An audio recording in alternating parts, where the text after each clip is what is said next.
पुनर्वसन करावं लागेल, त्याच्याशिवाय मार्ग नाही. नाहीतर एकाही आमदाराला आमची लोक रस्त्यावरती फिरू देणार नाही. त्यांना जेलमध्ये टाकण्याचं काम सरकारने केलं पाहिजे. म्हणून या बीड जिल्ह्याच्या सर्व आमदारांना खासदारासहित खासदार बजरंग बाप्पा सोनवणे, मंत्री पंकजाताई मुंडे, माजी मंत्री धनंजयजी मुंडे, बीड जिल्ह्याच्या आष्टी मतदारसंघाचे आमदार सुरेश अंगाधर, माजलगावचे आमदार प्रकाशदादा सोळंके, केजचे आमदार नमिताताई मुंगडा,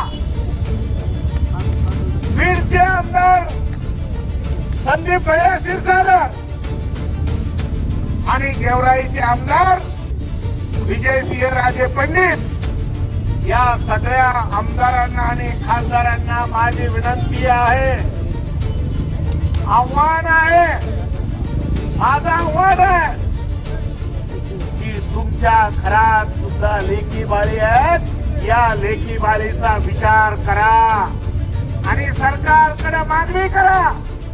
या सगळ्या आमदार खासदारांना माझी विनंती आहे. माझं तसं बोलणंही झालं, शिलाताईचं मी बोलणंही बऱ्याच आमदारांशी करून दिलेलं आहे. त्यांच्याकडे माझी मागणी आहे, दादा, या सगळ्या आमदाराकडे माझी मागणी आहे, खासदाराकडे मागणी आहे. या मुलीचं आजही गहाण आहे. वडवणीकर इतके सक्षम आहेत